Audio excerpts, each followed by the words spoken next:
It was good, y'all. The CBH of CD Southern. In today's video, we're going to be talking about how can we improve the college basketball regular season. We all know March Madness is great. We love the excitement. We love the buzzer beaters and everything like that. But I feel like there's something missing when it comes to the regular season in comparison to what it used to be in the past. All right, let's get to it. So like I was saying before, when it came to college basketball, like back in the 2000s, early 2000s, stuff like that, I'll always watch regular season college basketball, like on afternoons, weeknights and everything like that, because it was still interesting. It'll still pull me in and everything like that. But today, I could care less about the regular season. I could care less about the regular season for the NBA also.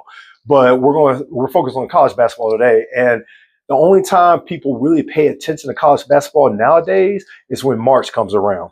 All right, let's get to this first toss here. All right, second down. All right, so for me, I think part of the reason why the college basketball regular season, part of it is you had the one and done rules, so you couldn't really get attached to any particular players and stuff like that. But for me, more importantly, is the change of the environment of the internet being along. And in order to draw people into sports, it has to be like a major event. You see what I'm saying? And I think right now you put so much emphasis on allowing 64, 68 teams into the NCAA tournament, which has been that way for decades. But it kind of, in today's environment, it kind of hurts the actual value of the regular season, especially when you have so many teams from major conferences. Like we're talking about the SEC, we're talking about the Big East, we're talking about the ACC and things like Big 10, Big 12.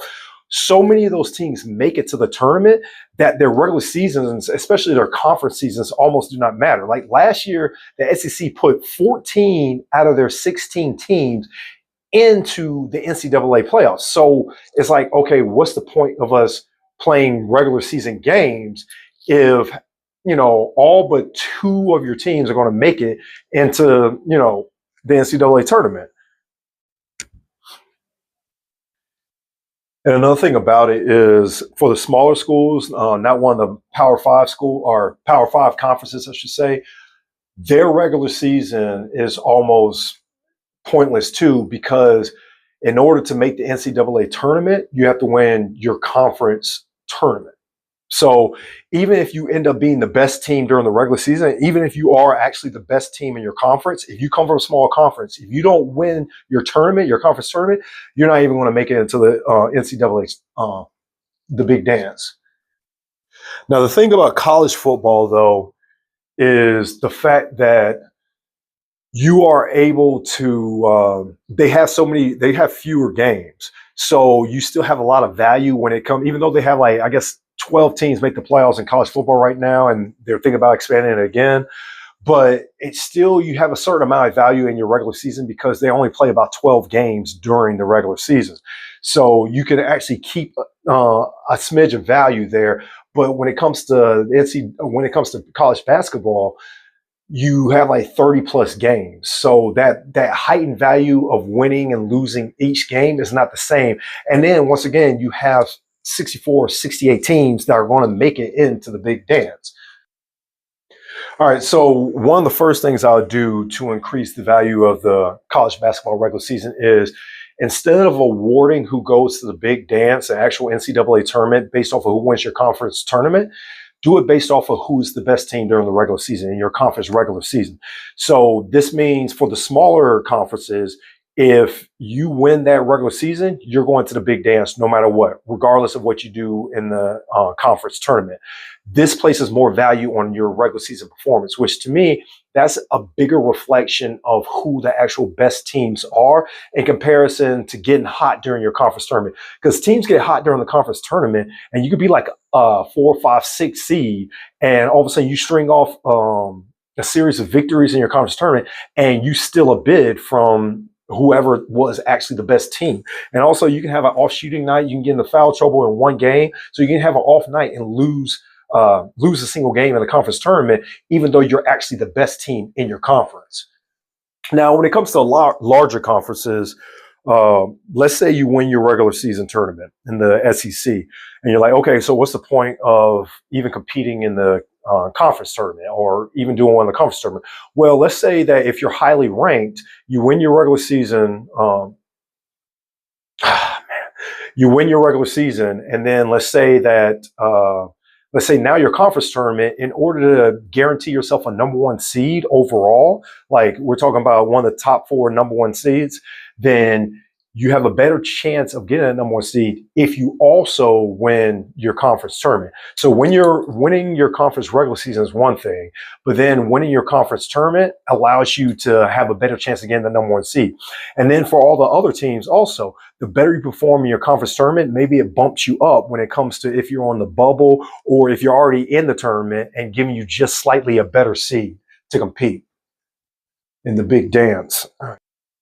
And then for like the smaller conferences, let's say you win your conference tournament, then instead of going to the big dance, it just guarantees you a spot in the NIT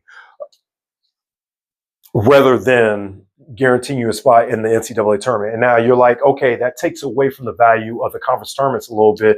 But once again, we're trying to place more emphasis on January and February, the regular season, more so than the conference tournaments. But the conference tournaments still have value because even if you're from one of those smaller conferences, if you're on the bubble, performing better in your conference tournament may get you an edge into making it into the big dance. Now, another way I actually would another way I actually encourage the value of the regular season in basketball, in college basketball, is by limiting the amount of teams that can make it from each conference. So after your conference champion, you can have 5 additional at-large bids from your conference. So that'll give you a total of, like, say, 6 teams from one conference. So that'll prevent a situation where 14 out of 16 teams from one conference makes it into the NCAA tournament, completely rendering the regular season moot. So if you only have 5 at-large bids from each conference, that'll place even more value on your regular season performances because now good teams can get left out of the NCAA tournament, which to me is fine because if you're not one of the best teams in your conference, then do you really deserve the chance to even represent your conference? So now let's say out of the big major conferences, let me see if I can get this touchdown. Boom, there we go. So let's say out of the 5 major conferences, all of them are able to maximize how many people they put in the tournament. So each major conference puts in 6 teams. So the SEC, Big East, Big 12, Big 10, ACC. So that's 30 of the total 68 teams that are making it into the tournament. Then you add, I believe it's 26 other conferences within the college basketball realm. Let's say the champions of those 26 are also added in. That leaves you with 8, really 12 if you're counting 68 teams instead of 64. That gives you 12 additional at-large bids to be distributed throughout those 26 other lower conferences, which to me is a lot. And that's only if you assume that the big conferences have enough worthy teams to make it into the tournament. Now, I feel like if you go through this format, like I said, the conference tournaments will still hold a certain amount of value because of their ability to help you out when it comes to getting a better seeding. So like let's say 2 teams tie as conference champions in the regular season. Well, then their tournament performance will then be able to dictate if they're going to who will end up representing their conference in the NCAA tournament. Now, I feel also before January and February, trouble 18. Also, before January and February, big conference matchups like, let's say, a Michigan State faces off with a Duke and stuff like that. That can also help you, just like it already does today. That can also help your status if you're able to, like, Michigan State is able to beat a Duke or things like that. That'll be able to help your status when it comes to being a bubble team. So you still have some value when it comes to out-of-conference games. But I just feel like it should be the best of the best within conferences that should be making it into the NCAA tournament and not having virtually an entire conference make it into the tournament, which makes your regular season pointless.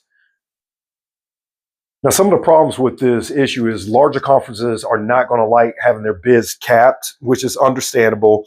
And then smaller conferences may not want to jeopardize the value that people see within the conference tournament, because a lot of times people don't even, I'll take this touch back and just get on to the next round. A lot of time we're at halftime now, down 14-10. It's a pretty good game so far. But a lot of people don't even pay attention to these smaller conferences until the conference tournament time, because you know whoever wins that championship is going to go on into the NCAA tournament. So those are some drawbacks by the large conferences not wanting their bids into the tournament capped, and smaller conferences maybe not getting as much attention during tournament week. But I don't know. I personally feel that people always pay attention to March. You see what I'm saying? People always pay attention to tournament games and things like that. They may not have as much value, but what you're really trying to do is have your cake and eat it too, meaning you will maintain a certain amount of value within conference tournaments, not as highly as they are right now, but a certain amount of value. But then you could have the possibility of generating more interest during January and February when it comes to your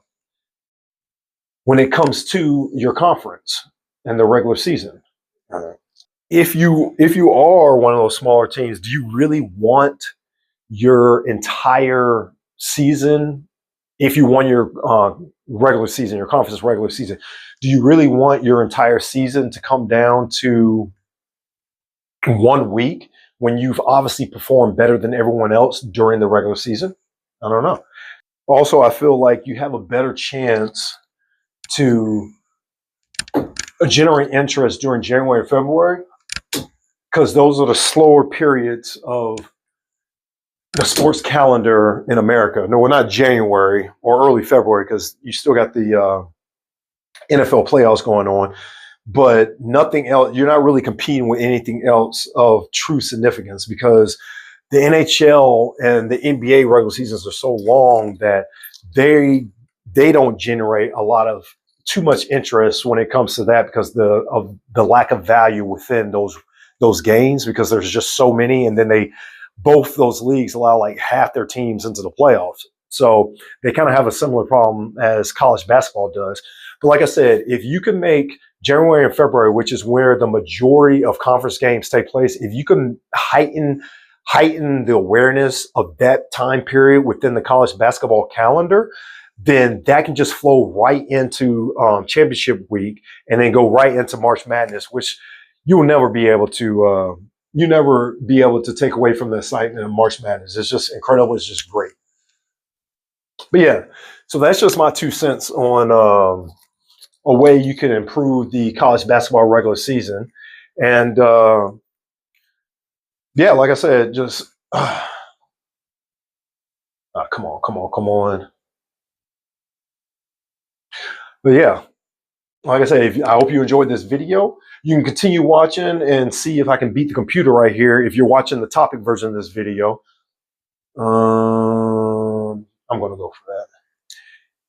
And you can see if I'm able to beat the computer with 5 minutes left in the third quarter. Also, you can download, obviously, my game at cdsuthun.com, like I said before. Also, you can go to Facebook. All this is down in the description. And join the Facebook group. Invite your friends. Download the game. Let me know how you feel about the game, what you would like to see in the game. Also, if you're able to download it and pay for this is the higher version of the game, meaning the upgraded version of the game for $1 a month or $10 for the entire year. With your support, I'll be able to create even more development, like create leagues within the app, so you can be able to create a league with you and your friends, or you'll be able to play against anybody through the app from around the world and stuff like that. Also, you can purchase a book. I've written a book, and I'm working on another book right now that hopefully will be available at the end of the year. But you can go ahead and purchase a book on the website also, and get some of the Southern gear, like CD Southern gear, like this one I'm wearing today. Southern, enough said, you know what it is. But I hope you enjoyed this video. If you're watching the topic version, and if you're watching the in-game version, all right, let's find out how this thing is, because I really, representing NC, would like to beat Duke, if you know what I'm saying.